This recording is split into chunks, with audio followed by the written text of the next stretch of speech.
I was in the middle of a very important shoot and my camera broke. Here's what happened.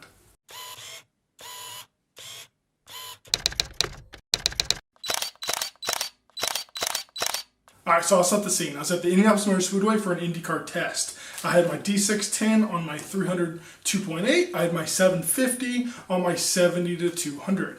At 8 a.m. there was a photo shoot on pit lane with the cars and the drivers, and my bodies and lenses all worked fine. I took a ton of shots, and there was no issues at all. There was a little bit of a break after that. Then at 9 a.m. the cars hit the track, and that's when I had an issue. So the cars will leave their pit and then drive down pit lane, and that's where I was at the very end of pit lane, right where the car exits pit lane itself and then drives up onto the track. I was quite a distance away, so I whipped out my 300 2.8, which was on my D610. I took one shot, and something didn't sound right. Whenever you take thousands and thousands of pictures with cameras, you realize when stuff doesn't sound right, and this one did not sound right at all. The car was coming at me pretty quick, so I didn't have time to look into the issue then, so I just put that camera down, whipped out my other one, my D750 with my 70-200, and I took some shots then. I waited until he was exit onto the track and around where he wasn't in my view anymore. I couldn't take any pictures. That's when I looked into the issue. I went ahead and shimped and looked at the picture on the screen, and I'll show it here. As you can see, it's like 98% all black. There's a little bit of picture that processed at the very top, but other than that, it's all black. Obviously not usable, obviously something went wrong. I went ahead and tried to take another picture, and again, it didn't sound right. You could tell there was some mechanisms in there working, others obviously weren't because the picture was not being processed. At this point, you just have to take the camera and set it aside for a couple reasons. One, I don't have the tools to work on it. As you know, inside of a camera can be super precise and has to be super clean. You can't just get in there with your fingers, with your oils on your fingers, and start screwing around with stuff. That's not the answer at all. And then number two, the test was still going on. Just because I had an issue with one of my cameras doesn't mean that they're going to stop the test. So I still had a job to do. I had to keep taking pictures. Luckily, I had a few other bodies to use, and I got my job done. Fast forward a few hours, the test is over, I have all my gear packed up, and at this point all I can think about is my broken camera. I have about 125,000 or so picture shutters on the D610, so I thought there was a fairly good chance that the shutter had broken. It's rated to about 150,000, but that doesn't mean they all get there. They can fail at any point. 100,000, 125, they can fail at 200,000, you just never know.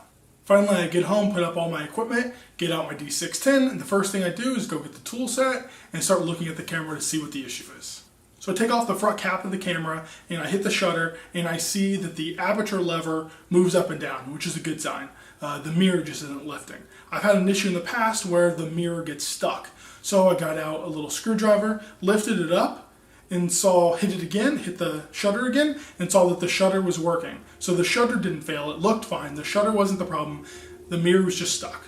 It hasn't happened to me in a long time, but my mirrors have stuck in the past, and I knew it was a fairly easy and very fixable problem. So here's how I did it. Okay, so here's my D610, the body that I was having issues with, and the problem was whenever I would hit the shutter button up here, the aperture lever would move up and down, just like it's supposed to whenever you hit the shutter. Just like that. The problem was the mirror wasn't moving. So whenever the mirror doesn't move, it doesn't allow the photo, the picture, the scene that you're taking to be able to get to the sensor. That's obviously a problem. You can't take pictures that way. What was happening is the mirror, for some reason, on this side of the camera, so as we're looking at it to the right, it was getting stuck up along that side there. And this has happened to me a couple times, so it's a fairly easy fix.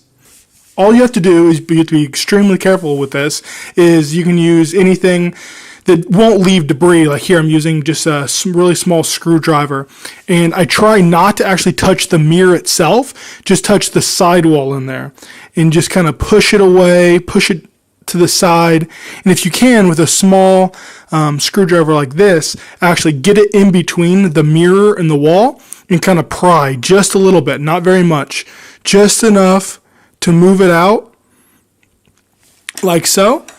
And then when you do that, try hitting the shutter again, and it moves up and down like so.